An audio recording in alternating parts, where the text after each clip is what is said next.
The O'Reilly Factor's on tonight. The Middle East, Syria, Iraq, and parts of what we call the Holy Land, where their churches are destroyed, their homes burned. Is any Christian safe in the Middle East? Reports are more than 200 believers in Jesus have been kidnapped by the ISIS savages. How long will the world tolerate this? We'll have a special report. Mr. President, when you had absolute control of Congress, you really didn't fight for immigration. Is President Obama playing politics with illegal immigration? Both sides are mad at him. Laura Ingraham will weigh in. You cannot go to a 7-Eleven or a Dunkin' Donuts unless you have a slight Indian accent. I'm not joking. Maybe we ought to consider a golden rule in foreign policy. Don't do to other nations what we don't want to have them do to us. Also ahead, a brand new Factor feature, Would You Buy Them Dinner? Get in here. Wait till you see the spread. Starring Vice President Biden and Ron Paul. That's more than I can handle. Caution, you are about to enter the no-spin zone. Factor begins right now.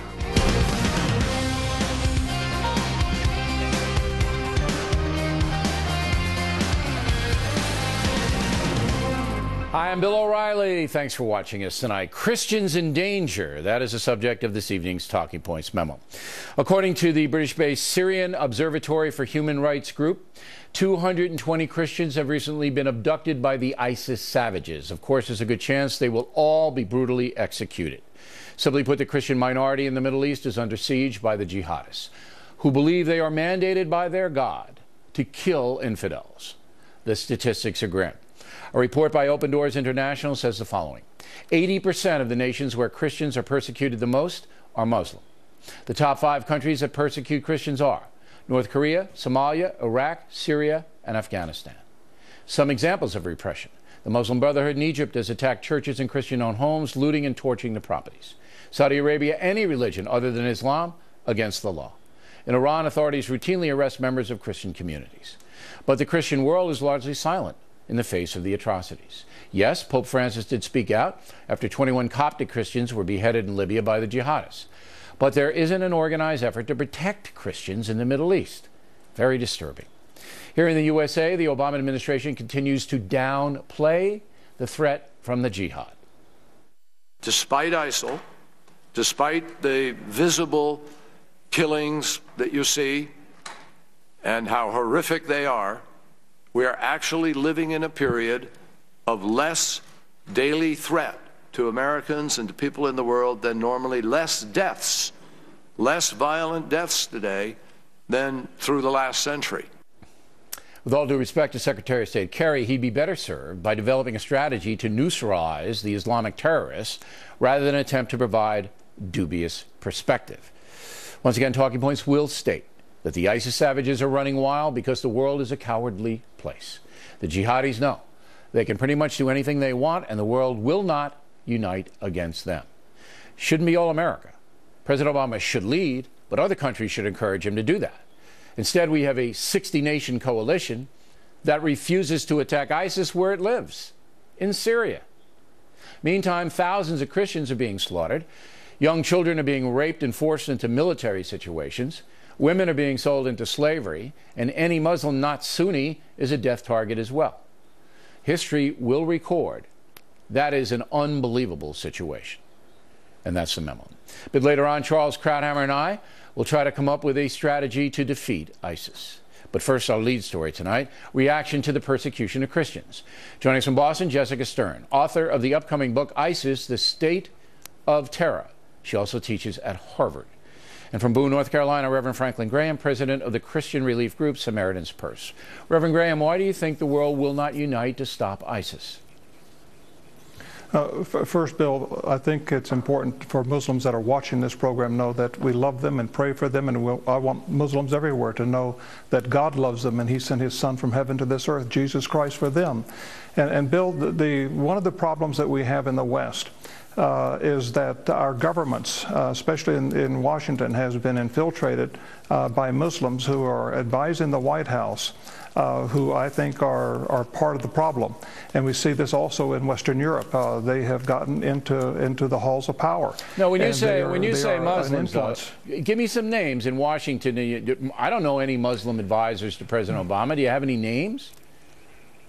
I can get those for you, Bill, but I do know that they are there, and I've been told this by a number of people, that they influence. I'm not saying they're sitting next to the president whispering in his ear, but they are in the halls, and they are speaking to the staffers. Well, they do have a lobby, CARE, and those groups do lobby, but they sure Reverend, do. It's everyone. It's not just the USA. I mean, we don't see the outrage. I mean, we saw it from Jordan after they cut off 21 Jordanian heads. We saw a little bit of outrage there, but we don't see the world going, you know, we got to stop this 50,000, 60,000 crew because they're rampaging and running wild, and there's not a Christian in the Middle East that's safe from these people. And Bill, one of the nations that you left out is Iran. Well, they're part of the problem. They are persecuted. They are, and there's 90, we know of about 90 Christians or 90 pastors that are in prison. They have outlawed all Farsi-speaking churches. There's two, we think, that are still open, but they are not allowed to convert. They're not allowed to baptize. They're not allowed to ordain, and they're just snuffing out. Yeah, and Saudi Arabia the church in Iran. And then you.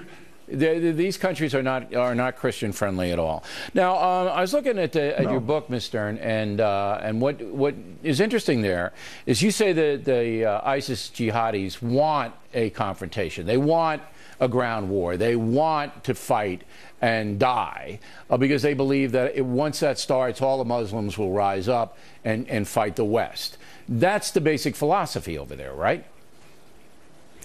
Well, they actually would like to have a kind of apocalyptic battle that's a sectarian battle against Shiites as well as against Christians and polytheists. It's not just luring us in there, but they would like to see an apocalyptic battle take place.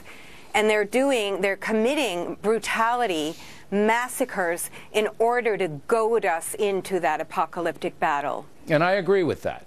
But when does the world say we have to stop Christians and and Shia Muslims from being slaughtered? When does the world say we are now going to intervene, we're going to get together, we're going to organize, and the nations of the world are going to go in and stop it? Does that happen? Well, I think the hope is that Jordan and other Sunni Muslim majority countries would lead through special forces operations as well as but it doesn't seem to be happening, Ms. Stern. There doesn't seem to be any organized resistance on the part of the world. You know, I'm watching what happened in the 1930s, Reverend Graham. The same thing happened. The world knew Hitler. He was not subtle about what he wanted to do. He wrote a book about it, Mein Kampf, and they let him go, and they let him gain power, and they let it spread, and now we're seeing ISIS metastasize all across North Africa and other places. I'm seeing the same exact historical mistake occur again. Bill, you're right. And Bill, one thing that no one in Washington is doing, and no one is calling on this nation to pray. We need God's help. This is a huge crisis. This isn't something small. This is huge. And you look at the entire Middle East, how it's been destabilized since the Gulf War. And the Christians are the ones that have suffered in Iraq. We used to have several million population. Now it's down to a few 100,000 that have fled. The few Christians that are not able to run are being persecuted. Their churches are being burned. They're being persecuted, as you know, being beheaded. One of the few safe places is northern Iraq, in the Kurdish areas. Yeah, in the Kurds, and right. I spoke to President Barzani last year, and I thanked him for allowing the Christians and these Christian villages to come into his area. And he said they were welcome. He said, but we as Kurds have been persecuted, and we know what it is. Okay. And so they have opened up their doors to Christians, and I'm grateful for that. I'm going to give you the last word, but I want to ask the Reverend one more question. Your father, Billy Graham, had the ear of the presidents. Do you have the ear of President Obama? Can you get him on the phone and say, why don't you do something about this? I have talked to him on several times. For Pastor Saeed Abedini, who's the American who's in a prison in Iran for his faith. I've talked to him about the Kurdish people, asking him to help the Kurdish people. It's the only safe place left in that part of the world. But to whether I have his ear or not, I don't know. So he hasn't really reacted, though, in an aggressive way. Mr. I'll give you the last word now. The thesis here is that the world is cowardly.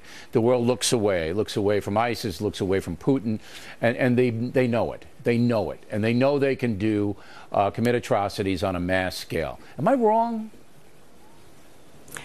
No, I think you're not wrong. I think that ISIS's goal is really to manage savagery. It is to polarize the world.